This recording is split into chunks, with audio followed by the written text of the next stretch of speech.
14 जुलाई 2024 को महाराष्ट्र के कोल्हापुर में एक बहुत ही शर्मनाक वाकया पेश आया है। एक इंतहा पसंद, एक आतंकवादी संगठन के लोग मस्जिद पर हमला कर देते हैं और उसमें साफ दिखाया गया है कि वो कुरान शरीफ, जिसको पूरी दुनिया के लोग, जिसको हर समाज के लोग खुदा की एक पवित्र किताब, एक पवित्र ग्रंथ मानते हैं, इंतहा पसंदों ने जलाया है, उसको फाड़ कर फेंका है और मस्जिद के अंदर काफी भारी मिकदार में इन्होंने तोड़ फोड़ की है। मस्जिद के गुंबदों पर इन्होंने गन चलाकर मस्जिद को तोड़ने की कोशिश की है और मस्जिद को तोड़ा भी है और लोगों के ऊपर हमला किया है और ये दहशतगर्द संगठन पूरे इलाके में एक दहशत का माहौल पैदा किए। अब ये जो वीडियो है आज ये सोशल मीडिया पर गर्दिश कर रही है, ये सिर्फ भारत में ही नहीं, हमारे आसपास के तमाम ममालिक और हमारे सहयोगी जितने ममालिक है, हर मुल्क के अंदर ये वीडियो गर्दिश कर रही है, जिससे हमारे भारत पर इसका बहुत बुरा इम्पैक्ट पड़ रहा है। आज इंडिया के अंदर चुनाव हुआ है, चुनाव के अंदर फिर से तीसरी मर्तबा हमारे देश के प्रधानमंत्री की सीट जो है नरेंद्र मोदी साहब ने संभाल ली है, लेकिन इनकी जो है तो इनके प्रधानमंत्री फिर से बनने के बाद से पूरे इंडिया के अंदर अभी भी मॉब लिंचिंग का काम शुरू है। मॉब लिंचिंग के वाकयात खत्म नहीं हो रहे, जगह जगह लोगों को तकलीफ दी जा रही है, मारा कूटा जा रहा है, दंगा किया जा रहा है और कुछ लोग जो है तो हथियार लेकर, औजार लेकर कुछ इलाकों में, गरीबों के इलाके में घुसकर दहशत फैला रहे हैं, जिसकी वजह से हमारे देश की बदनामी पूरी दुनिया के अंदर हो रही है। आज जो है हमारे उसके बाद ये जो है मस्जिदों का मामला सामने आया है, बुलडोजर का मामला सामने आया है, जिसकी वजह से पूरी दुनिया के अंदर हमारे देश की बदनामी हो रही है। और आपको ये इल्म होना चाहिए कि हमारे देश की पूरी दुनिया के अंदर बदनामी होने के साथ साथ दुनिया के लोग हमारे देश के जो प्रधानमंत्री है उसको किस नजर से देख रहे हैं। हमारे देश के प्रधानमंत्री को एक नाकाम प्रधानमंत्री की नजर से देख रहे हैं, एक नाकाम व्यक्ति की नजर से देख रहे हैं कि जिसका कंट्रोल अपने देश पर नहीं है, जो दंगे नहीं रुकवा सकता, जो देश के अंदर एक समाज के ऊपर हो रहे हमलों को रुकवा नहीं सकता, कुरान शरीफ जैसे पवित्र चीजों की रक्षा नहीं कर सकता, मुसलमानों की रक्षा नहीं कर सकता, औरतों की इज्जत आबरू की हिफाजत नहीं कर सकता, एक ऐसे नाकाम प्रधानमंत्री की तरह देख रहे हैं।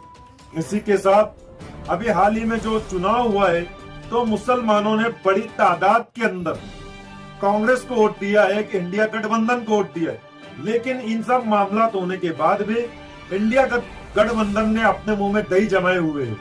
आज तक इन्होंने पिछले जब से इलेक्शन हुआ है, पिछले काफी समय से इन्होंने ना तो मुसलमानों के हुकूक के बारे में एक बात की है, ना ही मस्जिदों पे हो रहे हमले, ना कुरान पर हो रहे हमले, ना ईसाइयों पे हो रहे हमले, ना दलितों पे, ना बुद्ध समाज पर।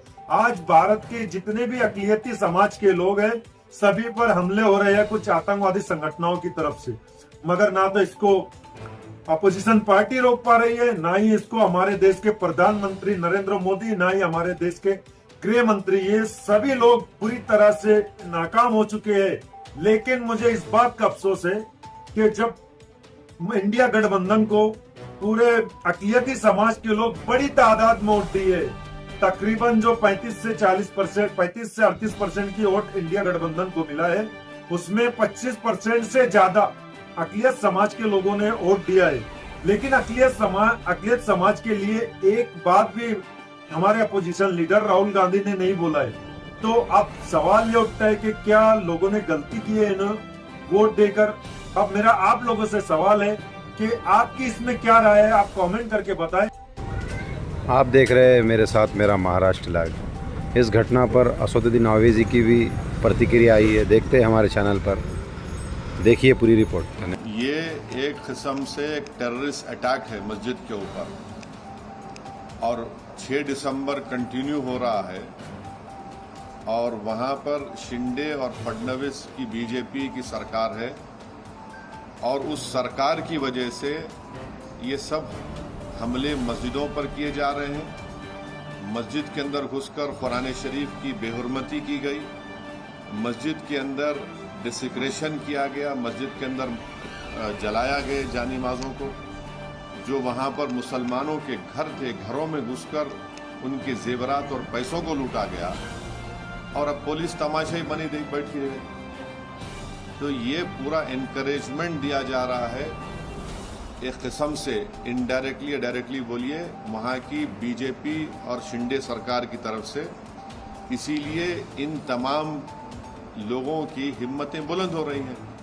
आप बताइए कि हम विश्वगुरु बनना चाह रहे हैं और मस्जिद के ऊपर खड़े होकर आप डेमोलिश करने की कोशिश कर रहे हैं। हम विश्वगुरु बनना चाह रहे, थर्ड इकोनॉमी बनना चाह रहे और मस्जिद के अंदर घुस के आप कुरान शरीफ को जला रहे हैं। कौन सा विश्वगुरु, कौन सी ये बातें कर रहे हैं? डेलिब्रेट टारगेटिंग है मुसलमानों के और रिलीजियस प्लेस की। इसको इस बात को साबित करता है। केस बुक करें, कितनों को अरेस्ट करें आप? हर वक्त यहाँ पर पिछले 8 महीने से उठा के देख लो, महाराष्ट्र में मस्जिदों को टारगेट किया जा रहा है और वहाँ की सरकार कुछ नहीं कर रही है, खामोश तमाशे बने बैठी हुई है। तो इसीलिए मैंने कल ये बात कही है कि अब आने वाले विधानसभा के चुनाव में महाराष्ट्र के मुसलमानों को, MIM पार्टी कैंडिडेट्स को आप कामयाब करिए। कोई तो आवाज उठाए ना। वो जो पार्टीज बोल रहे थे मॉरल विक्ट्री, अब तो मुंह से निकल रहा भी नहीं इस हमले के बारे में उनके मुंह से। देखिए, ऐसा है, लोकसभा इलेक्शन के बाद से तो हिंदुस्तान जो है वो दुनिया में पूरी सुर्खियों में बना हुआ है, क्योंकि बीजेपी गवर्नमेंट की जो अचीवमेंट्स हैं और जो कंट्रीब्यूशन है, गैर इंसानी कंट्रीब्यूशंस और इनकी achievements in crime and corruption, वो पूरा मुल्क देख रहा है, पूरी दुनिया देख रही है। खास तौर से लोकसभा इलेक्शन के बाद से बीजेपी बहुत खुल के आ गई है अपने उन विंग्स के साथ, जिनको हम बोलते हैं गुंडे, ठीक है ना। ये आपके बजरंग दल हो कि आपके RSS के और जो भी VHP वगैरह हो, कि इन्होंने एक नया खेल शुरू कर दिया है। अब मैं समझती हूँ आने वाले दिनों में ओलंपिक्स में ये गेम जाएगा इंडिया की तरफ से, या इंडिया का नेशनल गेम होगा लिंचिंग। खास तौर से मुसलमान हर तरीके से अंडर अटैक है। दाढ़ी हो तो अंडर अटैक, टोपी लगाए तो अंडर अटैक, और मुसलमानों की औरतें हिजाब पहनती तो अंडर अटैक, घर भी अंडर अटैक, मस्जिद अंडर अटैक, मदरसा अंडर अटैक, हमारा खाना पीना, यहाँ तक कि हमारे फ्रिज वो भी अंडर अटैक है।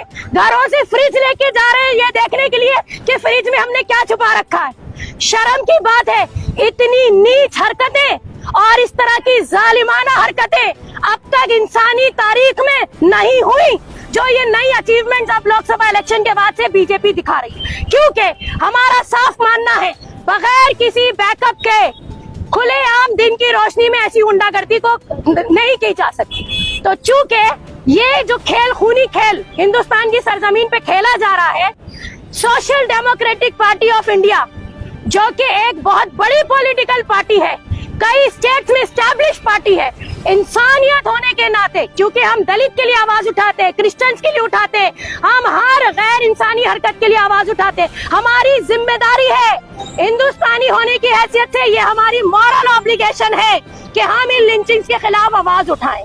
तो सबसे पहले सीधे बीजेपी को सवाल है कि ये बंद होना चाहिए, और नहीं बंद होता है तो फिर क्या?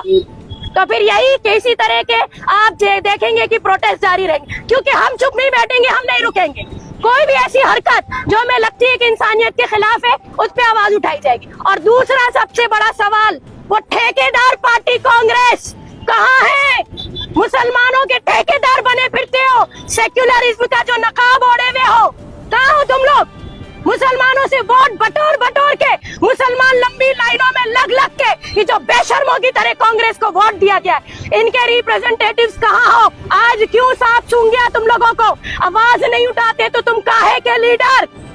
तुम्हारी पार्टीज अगर ये गैर इंसानी हरकतें हो रही है मुल्क में, इनके खिलाफ बात नहीं करते पार्लियामेंट में। अब तो 50-50 तकरीबन हो गया ना।